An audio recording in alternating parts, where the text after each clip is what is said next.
ძალიან დიდი ხნის განმავლობაში არსებობდა საიდუმლო, რომელსაც ჩვენგან უმეტესობა თითქმის ვერ ამჩნევთ. იმ დროს, როცა ადამიანები დაკავებულნი იყვნენ კოსმოსის შესწავლით და სხვა პლანეტებზე სიცოცხლის ძიებით, კიდევ ერთი სახეობის არსება დიდი ხანია ჩვენს დედამიწაზე ცხოვრობს, რომელსაც ყურადღებას არ ვაქცევთ. ოკეანის სიღრმეში ათასობით ვეშაპი ყოველდღიურად ცლის ერთმანეთს ხმებს.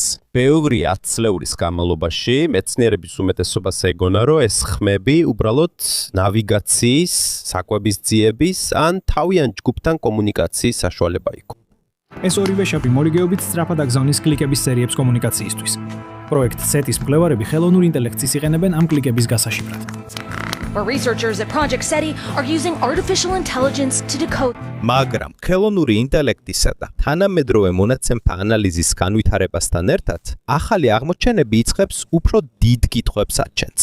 შეიძლება თუ არა რომ ვეშაპებს ჰქონდეთ უფრო რთული საკომუნიკაციო სისტემა, რომელიც ჩვენ არ ვიცით. სწორედ ამას გავიგებთ.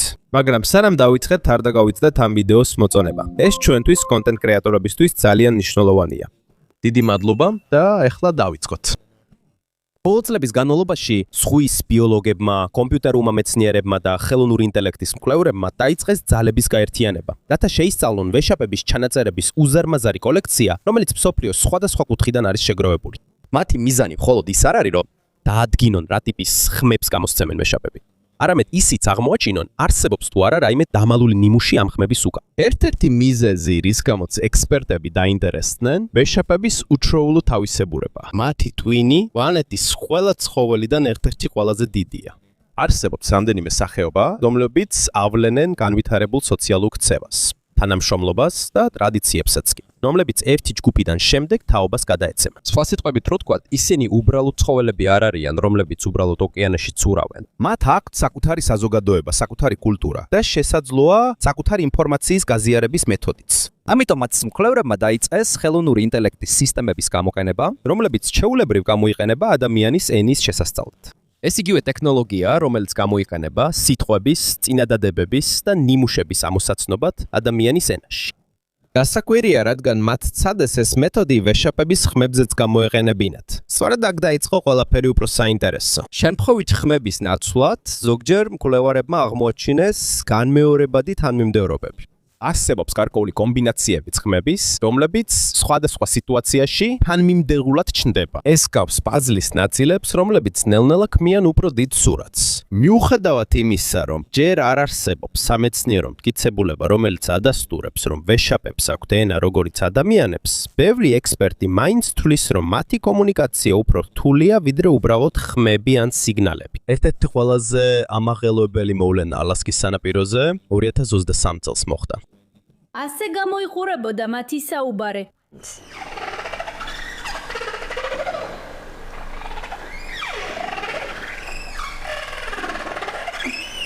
მეცნიერების ჯგუფმა ჩაატარა ექსპერიმენტი წყალფაშა დინამიკის გამოყენებით. გეგმა ძალიან მარტივი იყო. მათ ჩართეს ჩანაწერი კუზიანი ვეშაპის საკონტაქტო სიგნალის. ეს არის ხმა, რომელსაც ბორცვიანი ვეშაპები იყენებენ, რათა აცნობონ თავიანთი არსებობა სხვა ვეშაპებს. ეს დაახლოებით იგივეა, როგორც იმის თქმა, რომ აქ ვარ. მეცნიერებმა დანამდვილებით არ იცოდნენ, თუ ვინმე უპასუხებთ. თუმცა ჩანაწერის წყალქვეშ გაჟღერებიდან ცოტა ხანში ერთმა კუზიანმა ვეშაპმა მიუახლოვდა მათ ნავს. ამ ვეშაპის სახელი იყო თვეინი. როდესაც ის კვლევით გემს შემოუვლიდა, დაიწყო საკუთარი ხმოვანი სიგნალების გამოცემა. მეცნიერებმა კვლავ ჩართეს ჩანაწერი და თვეინმაც კვლავ უპასუხა. როდესაც მათ პროცესი გაიმეორეს, იგივე მოხდა. ეს თითქმის 20 წუთის განმავლობაში მეორდებოდა. მკვლევარებისთვის გასაკვირი მხოლოდ თვეინის პასუხი არ იყო. არანაკლებ შესამჩნევი იყო მისი პასუხის მიცემის მანერა. ყოველ ჯერზე თითქოს ჯერ ელოდა. საჭირო პაუზას აკეთებდა, სანამ ახალ ხმას გამოსცემდა. თითქოს საუბრის რიტმს მისდევდა. ეს უბრალოდ ერთდროული ხმაური არ იყო, იყო გარკვეული მიმუში, იყო დროის შეგრძნება.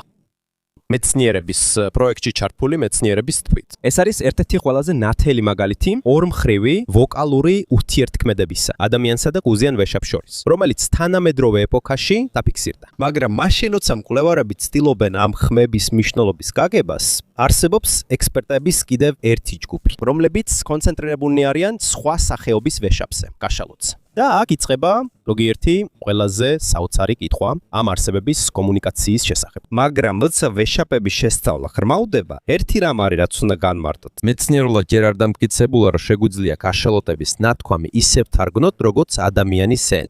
ჯერ არ არსებობს კაშიფრული წინადადება, რომელიც ნიშნავს ეს მინდა ვთქვა, მაგრამ კვლევარებმა აღმოაჩინეს რაღაც, რაც თითქმის ისეთივე მნიშვნელოვანია. იმიტომ რომ ადრე ეგონათ თითქოს ეს უბრალო კლიკები იყო, მაგრამ აღმოჩნდა, რომ მათ უფრო მკაფიო ნიმუში სტრუქტურა და ვარიაცია აქვთ.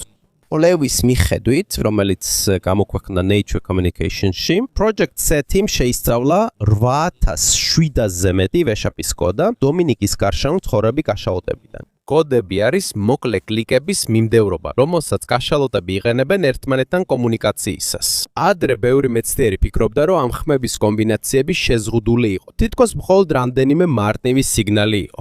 მაგრამ როდესაც ეს უფრო განვითარებული კომპიუტერული ანალიზითა და AI ინსტრუმენტებით გამოიკვლეს, აღმოჩნდა, რომ სისტემა ბევრად უფრო რთულია. ცვლილებებია კლიკების სიჩქარეში, ცვლილებებია რიტმში. ბოლოს შეიძლება ერთი კლიკი დაემატოს, ან მოაკლდეს. და არის დროის ისეთი შაბლონები, რომლებიც უბრალოდ შემთხვევითი არ არის.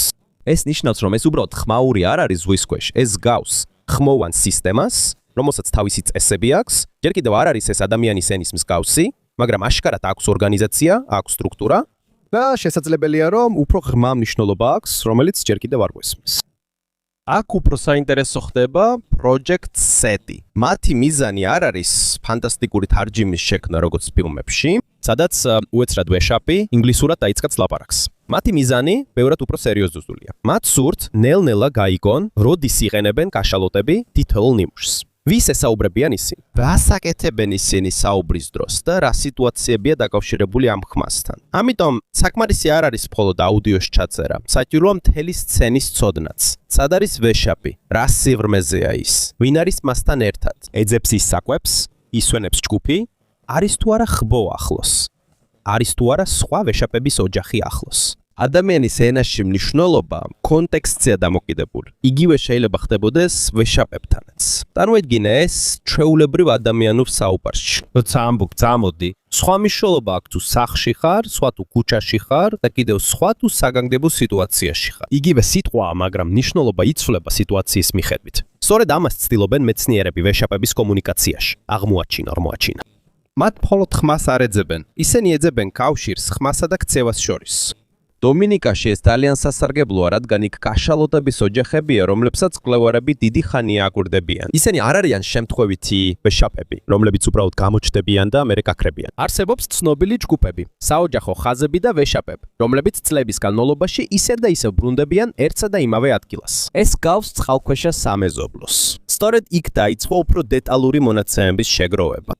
ჯგუფმა გამოიყენა ჰიდროფონები, ანუ წყალქვეშა მიკროფონები, რათა მოესმინათ ზღვის ხმები. ასევე არსებობს სპეციალური სენსორები, რომლებიც დროებით მაგრდება ვეშაპის სხეულზე საწოვარებით. ეს მუდმივად არ არის მიმაგრებული და სპეციალურად ისეა შექმნილი, რომ შემდეგ ადვილად მოიხსნას. ამ სენსორების საშუალებით მხოლოდ აუდიო არ იწერება. ასევე ჩანს, რამდენად ღრმად ღვინთავს ვეშაპი, როგორ მოძრაობს და რა მდგომარეობაშია მისი სხეული მაშინ, როცა ის ხმებს გამოსცემს. აქ უფრო ნათლად ჩანს, რატო არის რთული კაშალოტების შესწავლა. ისინი არ გვანან ფრინველებს, რომლებსაც ხეზე დაკურება შეიძლება. კაშალოტები ჩადიან ზღვის ბნელ ნაწილში. ზოგჯერ ისინი იმდენად ღრმად ჩადიან, რომ ადამიანს მათი ადევნება ადვილად არ შეუძლია. ამიტომ თითოეული ჩანაწერი თითქოს პატარა ფანჯარას გვიხსნის მათ სამყაროში. და იმ სამყაროში ხმა ძალიან მნიშვნელოვანია. ოკეანის სიბნელეში ხმა არის გზა, რომ მოძებნონ, დაუკავშირდნენ და ჯგუფთან კავშირი შეინარჩუნა. კიდევ ერთი მნიშვნელოვანი დეტალია. კაშალოტებზე ჩატარებული კვლევების მიხედვით არსებობს ეგრეთ წოდებული ვოკალური კლანები. ეს ნიშნავს, რომ კაშალოტების ჯგუფებს აქვთ საკუთარი კოდების სტილი. ეს გავს დიალექტს ან აქცენტს ადამიანებში. ფილიპინებში მაგალითად ტონიც და სიტყვებიც განსხვავდება ტაგალოგის, ბისაიას, ილოკანოს და სხვათა შორის. კაშალოტებში ეს არ არის სიტყვები როგორც ჩვენთან, მაგრამ არსებობს გამორჩეული ხმოვანი ნიმუშები, რომლებიც დაკავშირებულია მათ სოციალურ ჯგუფთან. და ასევე არსებობს მტკიცებულება, რომ ისინი ამას სწავლობენ. ახალგაზრდა კაშალოტი არ იბადება იმით, რომ მისი ხმა უკვე სრულყოფილია. ისევე როგორც ბავშვი თავიდან ჩვილურ ხმებს გამოსცემს, სანამ ნათვად ლაპარაკს ისწავლის, ასევე არსებობს დაკვირვებები, რომ ახალგაზრდა ვეშაპები ქმნიან ჯერ კიდევ დაუმუშავებელ კოდების ვერსიებს, როცა საკუთარი ჯგუფისგან სწავლობენ. აქ ამბავი უფრო ხრმავდება, რადგან თუ ეს ხმები ისწავლება, ეს ნიშნავს, რომ არსებობს კულტურა, არის გადაცემადობა, იდენტობა, უთნილება. ეს მხოლოდ ინსტინქტი არ არის, რომელიც ავტომატურად ჩნდება სხეულში. ამაში არის ნაწილი, რომელიც ოჯახსა და საზოგადოებაში ისწავლება. ამიტომ რაც უფრო მეტი მონაცემი გროვდება Project Z-ის მიერ, მით უფრო ფრთხილად არიან მეცნიერები თავიანთ დასკვნებში. ისინი არ ამბობენ, რომ კაშალოტების კომუნიკაცია იგივეა, რაც ადამიანის ენა. არც იმას ამბობენ, რომ უკვე შეგვიძლია ვეშაპებთან საუბარი ისე, როგორც ადამიანებთ. რასაც ისინი ამბობენ არის ეს. ვეშაპების კომუნიკაცია უფრო რთულია, ვიდრე ჩვენ დიდი ხნის განმავლობაში გვეგონა. და შეიძლება ჩვენ ჯერ კიდევ დასაწყისში ვართ იმ კომუნიკაციის სისტემის გაგების, რომელიც ოკეანეში მილიონობით წლის განმავლობაში განვითარდა, მანამდე სანამ ჩვენ შევქმნიდით საკუთარ მიკროფონებს, კომპიუტერებს და ხელოვნურ ინტელექტს. ეხლა კითხვა აღარ არის, აქვთ თუ არა ვეშაპებს ხმა. ეს ჩვენ უკვე დიდი ხანია ვიცით. უფრო დიდი კითხვა კი ასეთია. რამდენი მნიშვნელობა იმალება იმ ხმებში, რომელსაც ჩვენ დიდი ხანია გусმენთ. მაგრამ ეხლა მხოლოდ ცდილობთ ნამდვილად მოусმინოთ. როცა დომინიკადან ჩაწერილი ხმები მატულობს, თანდათან უფრო გასაოცარი სურათი იკვეთება. მნიშვნელოვანი არ არის მხოლოდ ის, თუ რა ხმას გამოსცემს კაშალოტი. ასევე მნიშვნელოვანია, როგორ გამოსცემს ის ამ ხმას. Project Z-ისა და სხვა კვლევითი ჯგუფების კვლევების მიხედვით, კაშალოტების კომუნიკაციაში არსებობს ნიმუშები, რომლებიც ბევრად უფრო რთულია, ვიდრე მეცნიერებს აქამდე ეგონათ. ზღვაში მხოლოდ უბრალო კლიკების სერია არის მის. არსებობს ცვლილებები სიჩქარეში, ინტერვალებსა და ხმების სტრუქტურაში, რაც შეიძლება სხვადასხვა ინფორმაციას ატარებდეს. ეს ადამიანებშიც ასეა. როცა სიტყვა იგივეა, მაგრამ ტონი განსხვავებულია, მნიშვნელობაც შეიძლება შეიცვალოს. უბრალო ოკეი შეიძლება ნიშნავდეს სიხარულს, გაბრაზებას, შეშფოთებას ან ხუმრობას, იმის მიხედვით თუ როგორ ითქმის. შესაძლოა, მსგავსი კონცეფცია არსებობდეს კაშალოტების კომუნიკაციაშიც. ახალი ანალიზებისას, რომლებიც ხელოვნური ინტელექტის გამოყენებით ჩატარდა, კვლევარებმა აღმოაჩინეს, რომ ზოგიერთი კოდა უბრალოდ სტატიკური სიგნალი არ არის. პატერნის შიგნით არის მცირე ცვლილებები, რომლებიც თითქოს და დამატებით ინფორმაციის ფენას ამატებს. მეცნიერებას ჯერ კიდევ არ აქვს ზუსტი პასუხი, რას ნიშნავს ეს ყველაფერი. მაგრამ საკმარისი მტკიცებულებაა იმის საჩვენებლად, რომ ვეშაპების კომუნიკაციის სისტემა ბევრად უფრო მდიდარია, ვიდრე ადრე სახელმძღვანელოებში აღწერილი მოდელი. ამაზე კიდევ უფრო საინტერესოა ერთი სხვა დაკვირვება. არის შემთხვევები, როცა კომუნიკაციის ფორმა თითქოს იცვლება სიტუაციისა და სხვა ვეშაპების მიხედვით. ეს არ ნიშნავს, რომ მათ ადამიანური სტილის საუბარი აქვთ, მაგრამ ეს აჩვენებს, რომ სოციალური კონტექსტი მნიშვნელოვანია მათ ურთიერთობაში. და თუ ეს მართალია, ეს უფრო ახლოსაა რთულ სოციალურ სისტემებთან, ვიდრე იმ მარტივ ცხოველურ სიგნალებთან, რასაც აქამდე ვფიქრობთ. ამიტომ ზოგიერთი მეცნიერი უფრო დიდ კითხვებს სვამს. რამდენად შორს მიდის კაშალოტების ინფორმაციის დამუშავების უნარი? რამდენად ფართოა მათი სოციალური ქსელი? და რა სისწრაფით გადაეცემა მნიშვნელოვანი ინფორმაცია ერთი ჯგუფიდან მეორეში? არსებობს ისტორიის ერთი ნაწილი, რომელსაც კვლევარები ხშირად უბრუნდებიან, როდესაც ამ კითხვაზე საუბრობენ. მე-19 საუკუნეში კომერციული ვეშაპჯერის პერიოდში მრავალი გემი სისტემატურად ნადირობდა კაშალოტებზე მსოფლიოს სხვადასხვა ოკეანეებში. თავდაპირველად მონადირეებს დიდი წარმატება ჰქონდათ, თუმცა ზოგიერთი ისტორიული კვლევის მიხედვით, დროთა განმავლობაში სიტუაცია ნელ-ნელა შეიცვალა. კაშალოტებთან მიახლოება უფრო რთული გახდა. ისინი უფრო სწრაფად არიდებდნენ თავს, უფრო ხშირად ახერხებდნენ გაქცევას. არსებობენ ისტორიკოსები და საზღვაო მკვლევარები, რომლებიც მიიჩნევენ, რომ ამაში შეიძლება მნიშვნელოვანი როლი ითამაშა სოციალურმა სწავლამ ვეშაპების პოპულაციაში. ეს ნიშნავს, რომ გადარჩენილ ჯგუფებს შეეძლოთ ინფორმაცია საფრთხის შესახებ დადაეცათ თავიანთი საზოგადოების სხვა წევრებისთვის. ეს არ ნიშნავს იმას, რომ არსებობს მტკიცებულება, თითქოს მათ კონკრეტული გამაფრთხილებელი შეტყობინება გაუგზავნეს მთელ ოკეანეს. ასეთი მტკიცების დასადასტურებლად ჯერ არსებობს სამეცნიერო მტკიცებულება.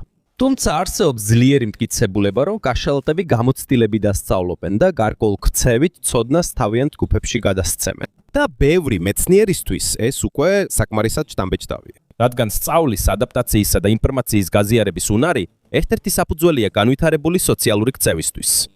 ამასობაში კიდევ ერთი აღმოჩენა კიდევ უფრო გაზარდა სამეცნიერო საზოგადოების ინტერესი. ზოგიერთი მკვლევარი მხოლოდ კლიკებს შორის ინტერვალების შესწავლის ნაცვლად თავად ხმების ფორმის ანალიზს შეუდგა. აქ განსაკუთრებული სიფრთხილეა საჭირო. არსებობს რამდენიმე კვლევა, რომლებმაც ვეშაპების ვოკალიზაციაში აკუსტიკური მახასიათებლები აღმოაჩინეს, რომლებიც შეიძლება გავდეს ადამიანის მეტყველების ზოგიერთ ელემენტს. თუმცა თავად კვლევართა თქმით, ეს არ ნიშნავს იმას, რომ ვეშაპები კმოვნებს იხენებენ ისე როგორც ადამიანები. ეს ასევე არ ნიშნავს იმას, რომ მათ აქვთ საკუთარი ვერსია ინგლისურის, ტაგალოგის ან ნებისმიერი ადამიანის ენის უпроსტორი აღწერა ასაწერა ასეთი. მათ ხმებში აკუსტიკური ნიმუშებია, რომლებიც შეიძლება ახალ მინიშნებებს გვაძლევდეს იმის შესახებ, თუ როგორ აყალიბებენ ისინი ინფორმაციას. ეს გავს ახალი პაზლის ნაწილის პოვნას უზარმაზარ სურათში, რომელიც ჯერ კიდევ დაუსრულებელია. და რაც უფრო მეტ მონაცემს აგროვებს პროექტი CETI, ერთი რამ უფრო და უფრო ნათელი ხდება. ბევრი 10 წლეულის განმავლობაში მეცნიერებისთვის თავარი კითხვა იყო, აქვს თუ არა კაშალოტების ხმებს მნიშვნელობა. ეხლა ეს კითხვა ნელ-ნელა იცვლება. ახალი კითხვა კი ის არის, რამდენად რთულია ის მნიშვნელობა, რომელიც თითოეული კლიკის უკან იმალება. ყოველი ახალი თანაწერის შემდეგ თითქოს ოკეალე გვახსენებს, რომ ჯერ კიდევ ბევრი რამ არ ვიცით იმ არსებებზე, რომლებიც ჩვენს გვერდით დიდი ხანია ცხოვრობენ. და შეიძლება დედამიწაზე კომუნიკაციის ერთ-ერთი ყველაზე დიდი საიდუმლოება, მიწაზე კი არა, არამედ ზღვის ბნელ და ღრმა ნაწილებში იყოს, სადაც ვეშაპები კვლავ აგრძელებენ საუბარს. მიუხედავად იმისა, რომ ჯერ კიდევ არავის ესმის ყველაფერი, რასაც ისინი ამბობენ. ამ ამბის ამ ეტაპზე ერთი მცდარი წარმოდგენა უნდა განმარტოთ. როცა სიტყვა ენას ვისმენთ, მაშინვე გვახსენდება სიტყვები, წინადადებები და გრამატიკა, რომელსაც ადამიანები იყენებენ. თუმცა მრავალი საზღვაო ბიოლოგისა და ენის მკვლევარის თქმით, აუცილებელი არ არის, რომ სიტყვები და წინადადებები ზუსტად ადამიანური ენის მსგავსი იყოს. სწორედ ეს გახდა მიზეზი, რის გამოც სამეცნიერო საზოგადოება დაინტერესდა კაშალოტების შესახებ ახალ აღმოჩენებზე. არა იმიტომ, რომ მათ დაამტკიცეს თითქოს ვეშაპები ადამიანივით ლაპარაკობენ, არამედ იმიტომ, რომ მათი ხმები, როგორც ჩანს, უფრო ღრმა ორგანიზაციას ფლობს, ვიდრე აქამდე ეგონათ. წლების განმავლობაში კაშალოტის ვოკალიზაციის ძირითადი გამოყენება ეკოლოკაციასთან იყო დაკავშირებული. ეს მათი უნარია. გამოიყენონ ხმის ტალღები, რათა დაინახონ ოკეანის ბნელ ნაწილებში. ეს ბუნებრივი სონარის მსგავსია. ისინი აგზავნიან ხმას, ეკო ბრუნდება და ამით ქმნიან გარემოს სურათს. მიუხედავად იმისა, რომ სინათლეს ვერ ხედავენ. თუმცა, როცა მკვლევარები უფრო დეტალურად სწავლობდნენ ჩანაწერებს, შენიშნეს, რომ ყველა წკაპუნი მხოლოდ საკვების ძებნისთვის ან ნავიგაციისთვის არ გამოიყენებოდა. არსებობს ხმები, რომლებიც აშკარად სოციალურ ურთიერთობისთვის გამოიყენება. არის გარკვეული ნიმუშები, რომლებიც ჩნდება, როცა ოჯახი ერთად იკრიბება. არსებობს ხმები, რომლებიც ხშირად ისმის, როცა ახალშობილი ბელი იბადება. ასევე არის ვოკალიზაციები, რომლებიც ჯგუფის კოორდინაციას უკავშირდება, სანამ ისინი ღრმა ყვინთვას დაიწყებენ. აქ იწყებს უფრო ნათლად გამოჩენას ერთი მნიშვნელოვანი იდეა. კაშალოტების კომუნიკაცია მხოლოდ მდებარეობაზე არ არის. შესაძლოა ეს მათი სოციალური ცხოვრების ნაწილიც იყოს. თუ არის რამე, რაც 10 წლეულების ვეშაპების კვლევაში მუდმივად ჩნდება, ეს არის ოჯახის მნიშვნელობა კაშალოტების ცხოვრებაში. ისინი ცალკეული ინდივიდებივით მარტო არ ცხოვრობენ. მდედრი კაშალოტების უმეტესობა არის სტაბილური ოჯახური ჯგუფების ნაწილი, რომლებიც შეიძლება მრავალი წლის განმავლობაში ერთად დარჩნენ. ისინი ერთად უვლიან შვილებს, იზიარებენ პასუხისგებლობას და როგორც ჩანს, ეხმარებიან ერთმანეთს ჯგუფის ახალგაზრდა წევრების დაცვაში.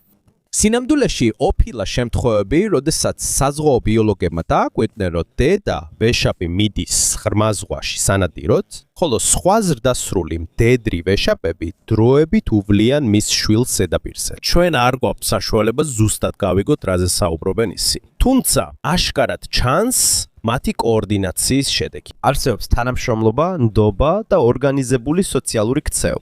კვლევრებისთვის ეს ერთ-ერთი მიზეზია, თუ რატო არის მათი კომუნიკაციის შესწავლა ასეთი მნიშვნელოვანი. რადგან როცა უკეთ ვიგებთ, როგორ ურთიერთობენ ისინი ერთმანეთთან, უკეთ ვიგებთ, როგორ მუშაობს მათი საზოგადოება, სპერმის ვეშაპების კიდევ ერთი ასპექტი არსებობს, რომელიც ხშირად აოცებს ადამიანებს. ეს არის მათი ხმების სიმძლავრე. ზღვის აკუსტიკური კვლევების მიხედვით, სპერმის ვეშაპები პლანეტაზე ერთ-ერთი ყველაზე ძლიერი ბიოლოგიური ხმის განუშვები არსები არის. მათი ეკოლოკაციის კლიკები ბევრად უფრო ძლიერია, ვიდრე სხვა ცხოველების უმეტესობის. თუმცა მნიშვნელოვანია აღინიშნოს, რომ ამ ეფექტის ადამიანზე ზემოქმედების შესახებ ბევრი დეტალი ჯერ კიდევ კვლევის პროცესშია. არსებობს რამდენიმე პოპულარული განცხადება ინტერნეტში, რომლებიც ამტკიცებენ, რომ ეს თითქოს შეუძლია ადამიანის სხეულის შიგნიდან კისიერად განადგურება. თუმცა ჯერ არ არსებობს მტკიცე სამეცნიერო მტკიცებულება, რომელიც ასეთ ძლიერ მტკიცებას დაადასტურებს. რაც უფრო ზუსტად ვიცით, ეს არის ის, რომ მათ აქვს ძალიან ძლიერი აკუსტიკური სისტემა. და ეს იგივე ბიოლოგიური მექანიზმია, რომელსაც ისინი იყენებენ სხვა ვეშაპებთან კომუნიკაციისთვის. მოკლედ რო თქვათ, ორგანო, რომელიც ეხმარებათ ხმოვანით დანახვაში, ასევე არის იმ სისტემის ნაწილი, რომელსაც ისინი კომუნიკაციისთვის იყენებენ. და რაც უფრო მეტი მონაცემი გროვდება, მეცნიერები უფრო უახლოვდებიან ერთ კითხვას, რომელიც ადრე შეუძლებლად მიიჩნეოდა. არსებობს თუ არა ძირითადი შეწყობინებები, რომლებსაც კაშალოტები განმეორებით იყენებენ. არსებობს რამდენიმე კოდა, რომელსაც მკვლევარები ამჩნევენ სხვადასხვა სიტუაციაში და სხვადასხვა ვეშაპების ოჯახებში, ამიტომ არსებობს ჰიპოთეზა, რომ ზოგიერთი ნიმუში შეიძლება უბრალოდ აქ ყოფნის ან ამოცნობის სიგნალი იყოს. თითქოს ამბობდნენ აქ ვარ. მაგრამ მნიშვნელოვანია ხაზგასმით აღნიშნოთ, რომ ეს ჯერ ოფიციალურად არ არის თარგმნილი ან დადასტურებული, როგორც ზუსტი მნიშვნელობა, ეს კვლავ სამეცნიეროა, რომელსაც მეცნიერები განაგრძობენ შესწავლას. თუმცა, მიუხედავად იმისა, რომ ჯერ კიდევ არ ვიცით ნამდვილი გზავნილი, ერთი რამ ნათელია. მილიონობით წლის განმავლობაში კაშალოტება ერთმანეთთან კომუნიკაციის უაღრესად დახვეწილი მეთოდი შეიმუშავეს. მაშინ, როცა ადამიანს არ ჰქონდა წარმოდგენა, რა ხდებოდა ზღვის ქვეშ იმ დროს, როცა იმპერიები იცვლებოდა, სანამ ცივილიზაციები ვითარდებოდა. სანამ ხმელეთზე ომები და რევოლუციები მიმდინარეობდა, ვეშაპები ოკეანის ქვეშ საუბარს აგრძელებდნენ სისტემით, რომელიც დღემდე მხოლოდ ნაწილობრივ გვაქვს შესწავლილი. და ალბათ ეს არის მთელი ამბის ყველაზე გასაოცარი ნაწილი. არა იმიტომ, რომ დავამტკიცე თითქოს უესმით ისინი, არამედ იმიტომ, რომ ახლა ვიწყებთ გაცნობიერებას, რამდენი რამ არ ვიცით ჯერ კიდევ. ოველი ახალი ჩანაწერის, რომელსაც ხელოვნური ინტელექტი ანალიზებს, ოველი ახალი მკვლევარის ჩაკვინთვისა და ოველი ახალი ნიმუშის, რომელიც 1000 საათის აუდიოდან ჩნდება, უფრო და უფრო იზრდება შესაძლებლობა, რომ ჩვენს პლანეტაზე ინტელექტის ისეთი ფორმები არსებობს, რომლებიც დიდი ხანია ჩვენთან ერთად ცხოვრობენ. მაგრამ მათ ნამდვილად ეხლა გავიწყებთ მოსმენას. რაც უფრო მეტ წელს ატარებენ მკვლევარები კაშალოტებს დაკვირვებაში, მით უფრო მეტად იკვეთება ერთი მნიშვნელოვანი ჭეშმარიტება. მათი კომუნიკაცია მხოლოდ ინფორმაციის გადაცემას არ ეხება. ეს ასევე მათი სოციალური ცხოვრების ნაწილია. დომინიკასა და სოფლიოს სხვა ნაწილებში ჩატარებულ კვლევებში საზღვაო ბიოლოგები კვალდაკვალ ხედავენ, რომ კაშალოტებს ცხოველთა სამეფოში ერთ-ერთი ყველაზე ძლიერი სოციალური კავშირები აქვთ. არსებობენ ოჯახები, რომლებიც 10 წლეულების განმავლობაში ერთად რჩებიან. არსებობენ პატარა ვეშაპები, რომლებიც იზრდებიან დეიდების, ბებიების და ჯგუფის სხვა დასრული მდედრების გარემოცვაში. და ბევრ შემთხვევაში, როგორც ჩანს, ოჯახში ახალდაზრდა წევრების მოვლა, პატრონობასა და დაცვაში ორგანიზებული თანამშრომლობა არსებობს. ამიტომაც გასაკვირი არ არის თუ რატო არის მათთვის კომუნიკაცია ესეთი მნიშვნელოვანი. ზღვის ქვეშ, განსაკუთრებით ოკეანის ძალიან ღრმა ნაწილებში, თითქმის არ არის სინათლე, არ არის გზები, არ არის ნიშნები, არ არის ვიზუალური ორიენტირები, რომლებსაც შეიძლება მიხვე. ხმა არის მთავარი საშუალება, რომლითაც ჯგუფი დაკავშირებულად რჩება. როდესაც ისინი ერთად გვინთავენ კალმარისა და სხვა ნადავლის საძებნელად, აუცილებელია რომ გქონდეთ გზა კოორდინაციის შესანარჩუნებლად. მეცნიერებას ჯერ კიდევ სრულად არ ესმის, როგორ ახერხებენ ამას სხვადასხვა სიტუაციაში. თუმცა აშკარაა, რომ მათთვის ვოკალური კომუნიკაცია ძალიან მნიშვნელოვანი ნაწილია. და თუ მათი ცხოვრების ერთი ასპექტი განსაკუთრებით აოცებს მეცნიერებს, ეს არის ის, თუ როგორ რეაგირებენ ისინი ჯგუფის სხვა წევრის დაკარგვაზე. ვეშაპებისა და დელფინების სხვადასხვა სახეობაში მკვლევარებმა არაერთხელ დააფიქსირეს ქცევები, რომლებიც მათ გლოვასთან ან გლოვის მსგავს ქცევასთან აკავშირებენ. ერთ-ერთი ყველაზე ცნობილი შემთხვევა მოხდა 2019 წელს, როდესაც ორკამ, სახელად ტალექვა ან ჯეი, 35-მა რამდენიმე დღის განმავლობაში ატარა თავისი გარდაცვლილი ახალშობილი შვილი წყნარი ოკეანის ჩრდილო-დასავლეთში. ეს შემთხვევა ფართოდ გააშუქეს და დააკვირდნენ ზღვის მკვლევრები.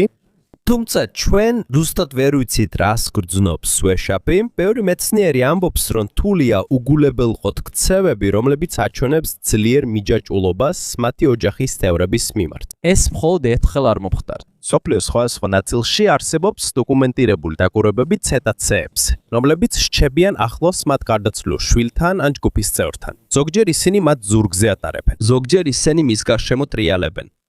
და ხშირად ისინი აგრძელებენ ვოკალიზაციას, სანამ ეს ყველაფერი ხდება. ამ ხმების მნიშვნელობა ჩვენ ჯერ კიდევ არ ვიცით. დღეს არ არსებობს ტექნოლოგია, რომელიც შეძლებს თარგმნოს ყველა შეტყობინება, რომელსაც ისინი ერთმანეთს გადასცემენ. მაგრამ ერთი რამ ნათელია, კომუნიკაცია ნამდვილად ხდება. და ეს მათი ცხოვრების ერთ-ერთი ყველაზე მნიშვნელოვანი მომენტის ნაწილია. აქ უფრო მნიშვნელოვანი ხდება კითხვა ვეშაპების კულტურის შესახებ. როდესაც კაშალოტების ოჯახში მოხუცი მატრიარქი გვხვდება, მხოლოდ ერთი ინდივიდი არ იკარგება. შესაძლოა ასევე დაიკარგოს უზარმაზარი ცოდნა, რომელიც მთელი ცხოვრების განმავლობაში დაუგროვდა. მან იცის, სად არის საუკეთესო სანადირო ადგილები.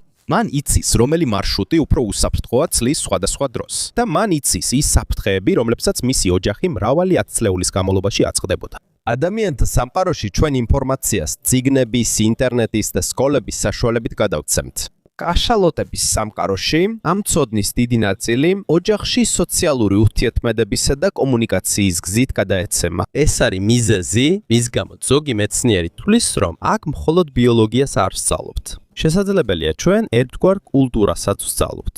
და როცა ვსაუბრობთ ადამიანისა და კაშალოტების ურთიერთობაზე, შეუძლებელია არ გავიხსენოთ ერთ-ერთი ყველაზე ცნობილი ინციდენტი ვეშაპებზე ნადირობის ისტორიაში. 1820 წლის ნოემბერში ამერიკული ვეშაპებზე მონადირე გემი ესექსი მიცურავდა წყნარ ოკეანეში. იმ პერიოდში, როდესაც ვეშაპის ზედზე დიდი მოთხოვნა იყო. ისტორიული ჩანაწერების მიხედვით, უზარმაზარი კაშალოტი რამდენჯერმე შეეჯახა გემს. დაზიანება ძალიან ძლიერი იყო. ბოლოს ესექსი ჩაიძირა. გადარჩენილი ეკიპაჟის წევრები იძულებულნი გახდნენ ძალიან დიდი ხნის განმავლობაში ემგზავრათ პატარა ნავებით, შიმშილთან, წყურვილთან და ოკეანის ძიმე პირობებთან ბრძოლაში. ეს ტრაგედია ერთ-ერთ ყველაზე ცნობილ მოვლენად იქცა საზღვაო ისტორიის განმავლობაში და ასევე ერთ-ერთ შთაგონებად ჰერმან მელვილის რომანისთვის მობი დიკი. დღემდე ისტორიკოსები და საზღვაო ექსპერტები კვლავაც დაობენ, თუ რატო მოხდა ზუსტად ეს თავდასხმა. ჩვენ არ გვაქვს გზა, რომ გავიგოთ, რა უბიძგა იმ ვეშაპს. მაგრამ ეს ინციდენტი გვახსენებს ერთ რამეს. საუკუნეების განმავლობაში ადამიანები ვეშაპებს უბრალოდ ზეთის, საკვების ან ინდუსტრიის წყაროდ აღიქვამდნენ. დღეს, როდესაც მეცნიერება უფრო ვითარდება, ჩვენ ნელ-ნელა ვიგებთ, რომ მათი სამყარო შეიძლება ბევრად უფრო რთული იყოს, ვიდრე დიდი ხნის განმავლობაში გვჯეროთ. და ალბათ ყველაზე დიდი ცვლილება ის არ არის, რასაც ვსწავლობთ ვეშაპებზე, არამედ ის, რასაც ვსწავლობთ საკუთარ თავს. რადგან როცა უფრო კარგად ვიგებთ მათ ინტელექტს, სოციალურ კავშირებს და ინფორმაციის გაზიარების უნარს, უფრო მეტად ვფიქრობთ იმაზე, რამდენი სახის სიბრძნე არსებობდა დედამიწაზე დიდი ხნით ადრე, ვიდრე ადამიანმა დაიწყო საკუთარი ისტორიის წერა.